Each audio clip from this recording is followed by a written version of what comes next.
Mukhang seryoso itong TNT Tropang Giga na kakakuha talaga ng isang big man.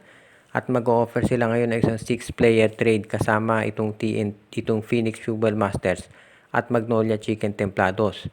Kung saan makukuha ng TNT Tropang Giga itong si Kai Balungay at si Richie Rivero mula dito sa Phoenix Football Masters. Samantala naman itong Magnolia Chicken Templados, makukuha nila yung rights dito kay Mikey Williams plus isasama ng TNT Tropang Giga itong si Poy Eram. At ito namang Phoenix Fuel Masters makukuha mula dito sa Magnolia Chicken Templados ay itong si Paul Lee at pakaisama itong si Jerica Hanmisi. So ganyan ang magiging palitan ng tao dito. As it is, makikita natin dito na magkakaroon ng medyo matinding balasahan yung mga nabanggit na teams. Sa panig ng Magnolia Chicken Templados, kung makukuha mo itong si Poy Eram at Mikey Williams, ang laki ng front court nila. Kung mapupunta sa kanila itong si Laput at itong, of course, nasa kanila na si Laput at isang Galang. Kung isasama mo pa itong si Eram at si Xavier Lucero, magiging isa sa pinakamatangkad na front court sa PBA itong Magnolia. Sa panig naman itong TNT Tropa, itong si Kai Balungay, yan talaga ang gusto nila, isang 6'7" big man na magiging kapartner nitong si Brandon Rosser sa kanilang lineup. Kaya sa tingin ko magiging okay yan para dito sa TNT. Plus of course si Richie Rivero, mahusay na scoring guard yan.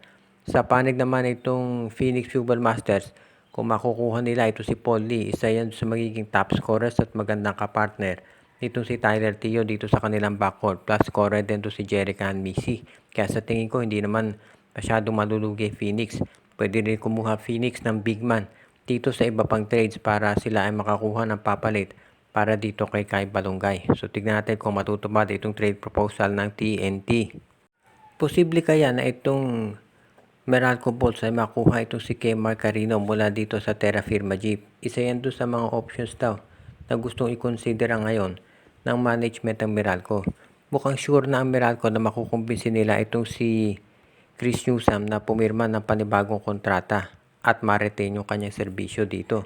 So kapag nangyari yan, ay pwede na mag-focus ang Meralco dito sa mga trades at tignan natin kung sino ang makukuha nila na ngayon ng mga bago. As it is, alam natin na itong Meralco Bolts ay gusto na magpalakas pa ng lineup dahil alam nila syempre karamihan ng mga team sila ang tinitignan ngayon dahil nag-champion sila. So tignan natin kung matutuloy itong ganitong trade. Pero syempre alam natin Terra Firma, hindi basta-basta ibibigay itong si Kemar Carino dahil nawala na nga sa kanila si Isaac Go at gusto nila na meron silang pang-backup dito kay Christian Stan Hardinger.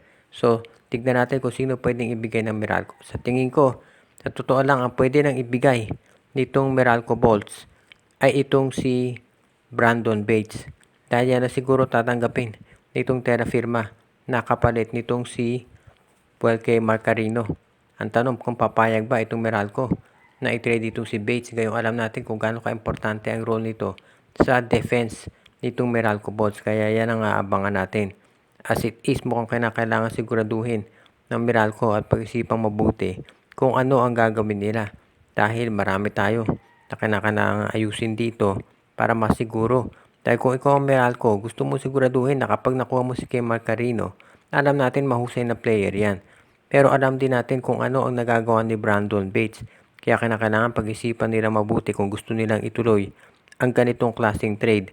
Dahil syempre, medyo mabigat yung ganitong sitwasyon para dito sa Meralco.